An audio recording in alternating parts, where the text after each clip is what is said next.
Salama, Salama, bien-aimée dans le Seigneur, c'est bien moi, la sœur Déborah, l'humble servante du Seigneur et la vôtre aussi. Bien-aimée dans le Seigneur, soyez puissamment bénis au nom puissant d'Issa Congo. Voilà. Comme vous avez vu le titre et l'image, je viens donc m'adresser à Sarah Nguesso, et la prochaine fois, la prochaine vidéo que je ferai, je viendrai m'adresser à ses parents. Voilà. Bien-aimé dans le Seigneur, tout ce qui se passe sur les réseaux sociaux, ce que Sarah a fait, en fait, la responsabilité incombe aux parents. Voilà. Parce qu'en fait, nos enfants, le comportement de nos enfants sont, comment dire, le reflet de notre éducation. C'est le reflet de notre éducation. Ou alors, ce sont les caractères des enfants. Parce que dans la vie d'un homme, ce qui agit, il y a beaucoup de choses qui agissent. Il y a l'éducation, il y a le caractère, le tempérament, les rapports sociaux, il y a beaucoup de choses qui agissent. Donc voilà, ça peut être soit l'éducation des parents, mais la première chose qui parle en une personne, en fait, c'est son caractère, c'est son tempérament, le caractère avec lequel elle est née. Parce que on peut voir dans différentes familles, les gens sont nés d'une même famille, mais chacun a son comportement. Voilà. Alors que les gens ont reçu la même éducation. Mais vous allez voir, chacun a son comportement. Ce comportement-là, c'est quoi? C'est le caractère de la personne. C'est le caractère, c'est le tempérament. C'est-à-dire cette chose avec laquelle elle est née. Voilà. Parce qu'en fait, l'éducation vient après. Voilà. Donc, c'est vrai que ce qui se passe, le comportement de Sarah, les parents sont responsables. Parce que, comme j'ai dit, il y a l'éducation, mais il y a aussi le caractère de la personne. Voilà. Parce que ils sont nombreux, les gens peuvent être plusieurs d'une même famille, mais tout le monde ne va pas faire la même chose. Donc en fait, ce qui agit, premièrement, c'est le caractère, le tempérament de quelqu'un. Voilà. Donc je le dis, il y a une grande responsabilité qui incombe aussi aux parents. Mais comme Sarah, je pense que tu vas atteindre presque 30 ans. Je ne sais pas si tu as 30 ans ou si tu as moins de 30 ans. Tu vas atteindre quand même 30 ans. Ça veut dire que tu n'es pas une petite fille. Tu es une femme. Voilà. Tu es une femme. À ton âge, tu peux avoir des enfants. À ton âge, tu peux être mariée. Voilà. Donc, tu es une femme. Tu n'es plus une petite fille. Tu n'es plus un enfant. Tu es une femme. Voilà. Et ce que tu as fait, les vidéos que tu fais, ce que tu as fait, cette vidéo qui a enflammé les réseaux sociaux, pour moi, je fais deux analyses. Voilà. Donc, la première analyse, c'est que soit tu es complètement tu es complètement déconnecté de la réalité, c'est-à-dire il se passe des choses dans ton pays, peut-être tu n'es pas au courant, ou alors tu t'en fiches, tu es déconnecté en fait de la réalité. Et l'autre analyse, c'est laquelle? L'autre analyse que je fais, ça veut dire que, ou alors tu as un cœur qui est méchant pour te permettre de mépriser et de narguer la population congolaise. Voilà. Donc en fait, tu es dans ces deux cas-là. Soit tu es complètement déconnecté, et je pourrais comprendre pourquoi. Soit tu es complètement déconnecté, soit c'est une disposition de ton cœur, c'est-à-dire, je dirais, un cœur méchant, pour ne pas employer un mot plus rude, un cœur méchant qui te pousse à agir comme ça. Parce que dans la vie, c'est pas parce qu'on a de l'argent qu'on doit exhiber cet argent. C'est pas parce que on a de l'argent qu'on doit l'exhiber, en fait. Exhiber ce qu'on achète, exhiber sa vie. Pas du tout. Surtout que cet argent, ces choses que tu exhibes, tu n'as pas travaillé cet argent. Cet argent, tu le reçois. Et c'est de l'argent volé. C'est de l'argent volé. C'est l'argent du peuple congolais. Donc, en fait, tu n'as aucune raison d'être fier. Tu devrais même avoir honte de t'exhiber tel que tu le fais. tu devrais avoir honte parce que cet argent, tu ne l'as pas travaillé. Cet argent, il t'est donné. Et cet argent, c'est de l'argent volé, c'est l'argent de l'État congolais, de la population congolaise. Donc, tu n'as aucune raison d'être fier de ce que tu fais. Tu n'as aucune raison d'être fier de ce que tu fais, d'exhiber les choses que tu exhibes. Tu n'as aucune raison d'être fier. Parce que c'est pas l'argent de la sueur de ton front, c'est l'argent du vol. Donc, il n'y a aucune raison d'être, comment dire, d'être fier. Tu sais, ma fille, je t'appelle ma fille parce que j'ai des enfants plus grands que toi. Voilà. Donc, les réseaux sociaux, c'est bien les réseaux sociaux.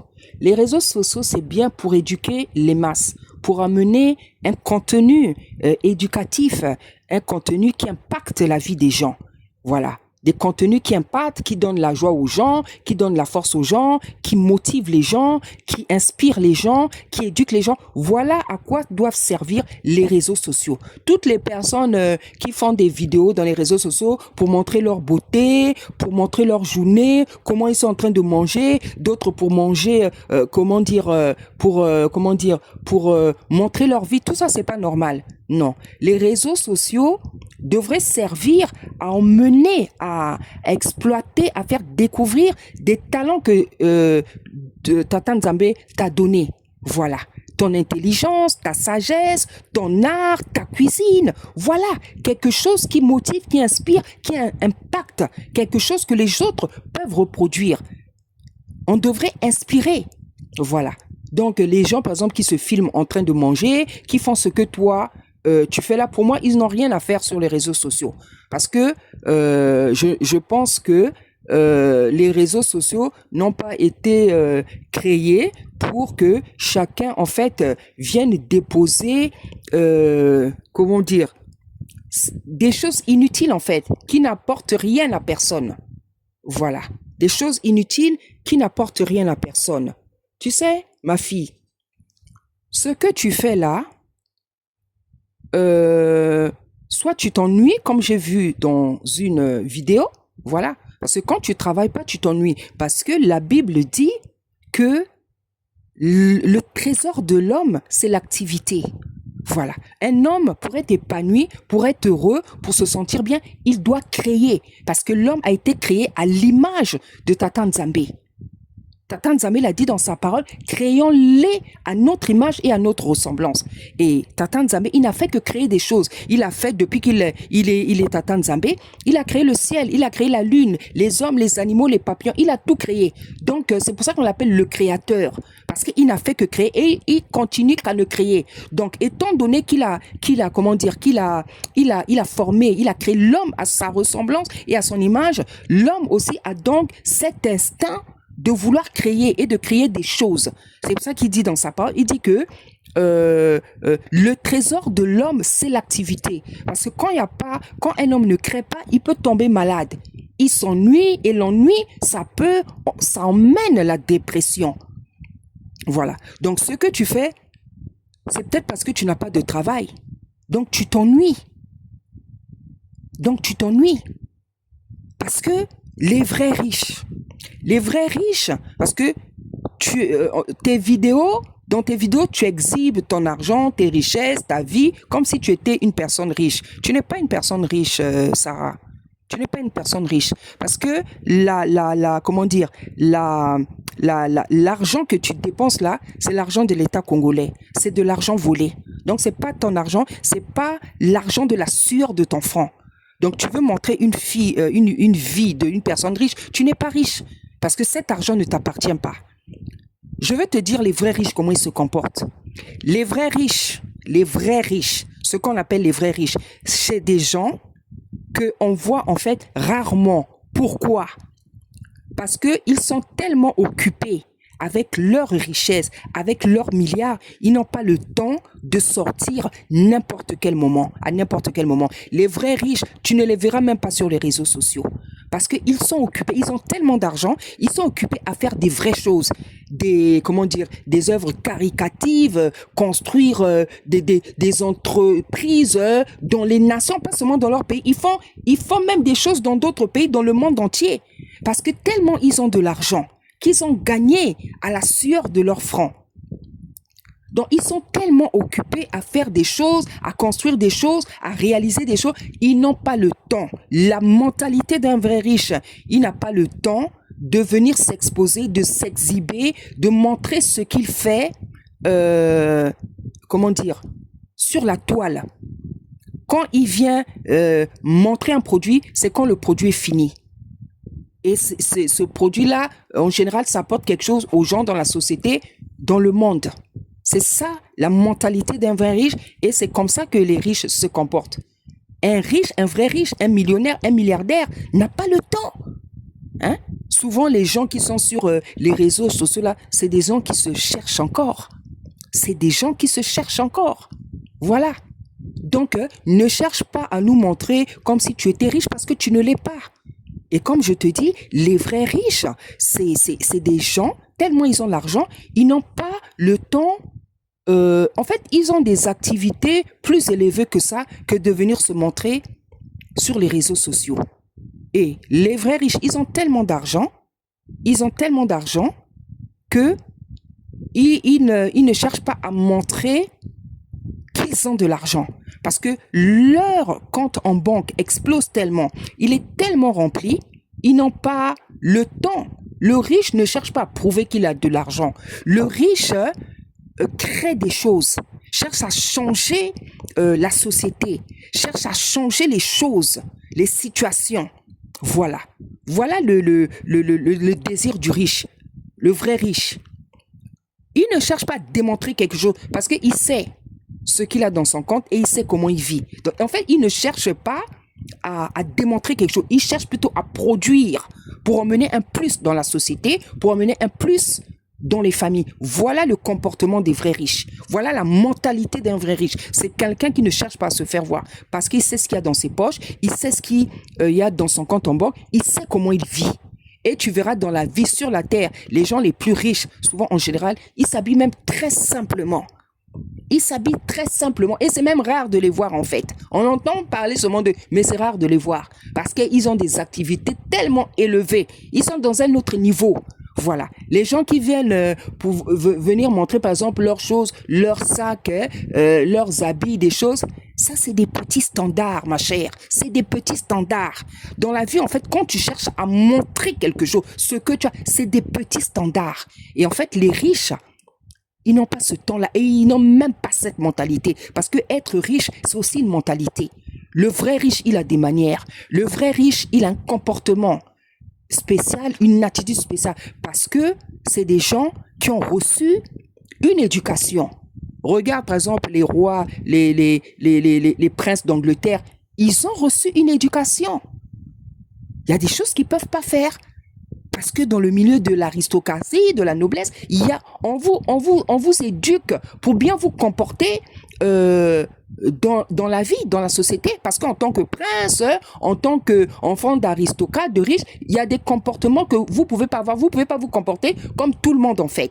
Voilà. Donc, la richesse, les vrais riches aussi, ont une certaine mentalité, ont une certaine attitude, ont un certain comportement. Ce que toi tu fais là, ça c'est des petits comportements maman. C'est des tout petits comportements, je te dis la vérité et je te le dis avec amour. Ça c'est des petits comportements, des tout petits comportements. Oui ma chère, je te le dis avec amour. Celui qui est sûr de lui, ce qu'il a dans sa poche, dans son compte en banque, la vie d'un riche, tu n'as pas besoin de chercher à démontrer quoi que ce soit. Parce que tu sais qui tu es. Tu sais qu'est-ce que tu as.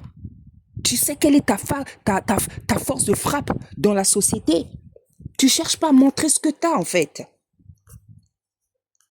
Donc, ma chère enfant, ce que tu fais là, ça ne sert à rien de le faire. Parce que de un, c'est pas ton argent, c'est de l'argent volé. Donc, il n'y a aucune fierté en fait à faire ce que tu fais. Si tu veux faire autre chose, nous emmener des choses que tu sais faire, la cuisine ou bien faire autre chose, emmène-nous un talent, viens nous parler d'un talent.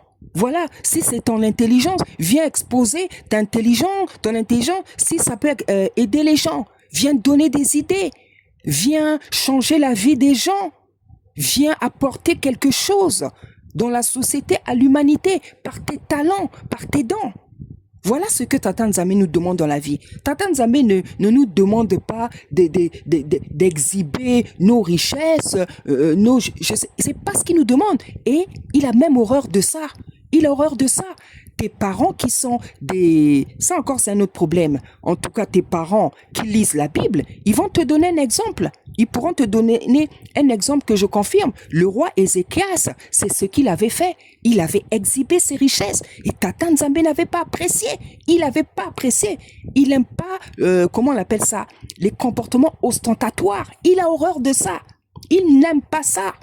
Voilà. Parce que dans ces comportements, il y a de l'orgueil. Il y a de l'orgueil.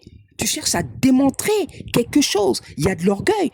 Et l'orgueil est le premier défaut qu'il déteste. Parce que c'est pour ça qu'il a fait chuter Satan. C'est le premier défaut qu'il déteste. C'est pour ça que Satan a été jeté, a été chassé du ciel à cause de l'orgueil qui était monté dans son cœur.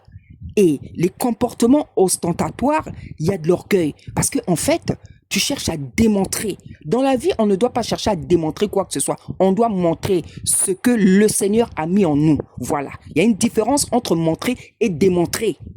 On ne doit pas chercher à démontrer. On doit chercher à montrer ce que le Seigneur a mis en nous pour impacter la société, les autres, le monde.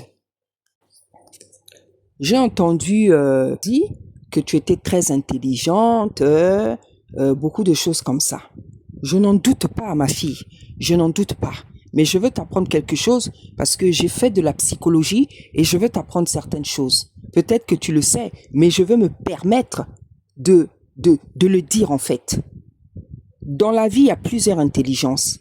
Il y a ce qu'on appelle l'intelligence de l'école, il y a ce qu'on appelle l'intelligence pratique. Donc, comme on dirait chez nous, l'intelligence du village. Et encore d'autres intelligences. Être intelligent à l'école, avoir des diplômes, avoir réussi à l'école, ça ne veut pas dire que tu es intelligente. Parce qu'il y a justement l'intelligence de l'école. Tu vas voir, il y a des gens qui sont très intelligents à l'école, mais dans la vie, ils ne comprennent pas les choses, ne savent pas régler les situations. C'est l'intelligence pratique, l'intelligence du village qui leur manque.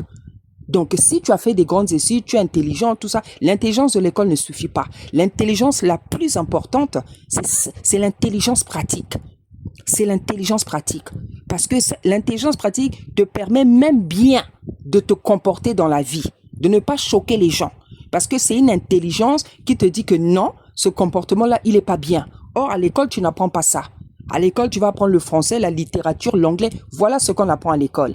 Mais on ne vous apprend pas l'intelligence pratique. L'intelligence pratique, elle s'obtient dans l'expérience de la vie. Voilà. Donc, en fait, être intelligent à l'école, ça ne veut pas dire être intelligent dans la vie. Voilà. Donc, ce que je suis venu te dire, c'est que il n'y a pas de quoi être fier de s'exhiber avec de l'argent volé. Il n'y a pas de quoi être fier. Tu devrais plutôt revoir tes attitudes, revoir tes contenus, revoir ton attitude. Parce que comme je dis, même si tes comportements incombent, c'est aux parents que ça incombe parce que c'est eux qui t'ont éduqué, mais tu es aussi une grande fille, tu es une femme. Tu es une femme qui, à cet âge-là, peut-être doit être mariée. Je ne sais pas si tu es mariée, si tu as des enfants, je n'en sais rien, mais tu es une femme. Donc, à ton âge-là, tu peux déjà être mariée, tu peux même avoir déjà des enfants. Voilà. Donc, ce que tu fais là, ça ne sert à rien. Ça n'apporte rien à personne. Ça apporte peut-être quelque chose à des gens. Excusez-moi, ça a sonné. Voilà, donc je disais, excusez-moi, mon téléphone avait sonné. Je disais que ça sert à rien de faire ce que tu fais. Voilà, si c'était, je disais plutôt que ce que tu fais là, s'il y a des gens qui aiment, en fait, peut-être que c'est des gens qui se cherchent, c'est des gens qui pensent que peut-être que c'est ça qu'il faut faire dans la vie pour réussir. Non, c'est pas ça qu'on fait pour réussir. Pour réussir, pour faire, pour réussir, on use de ses talents. Des talents que Tata Nzambe t'a donné, voilà, pour montrer ce que tu es capable de faire en fait. Parce que le Seigneur, justement, il nous a donné des talents pour qu'on fasse des choses dans nos vies. Donc en fait, ce qu'il faut montrer, ce sont ces talents. Qu'est-ce que le Seigneur t'a donné? Est-ce que c'est l'intelligence? Est-ce que c'est la sagesse? Est-ce que c'est telle vertu? Est-ce que c'est une capacité? Est-ce que c'est une potentialité? Voilà ce qu'il faut emmener sur la toile aux gens. Voilà ce qu'il faut emmener. Voilà. Donc, voilà. Donc, c'est vraiment avec calme que moi, je viens t'exhorter parce que je suis servante, donc j'exhorte. J'ai pas besoin de m'énerver, j'ai pas besoin, pas du tout. Voilà. Donc, voilà ce que je suis venu te dire.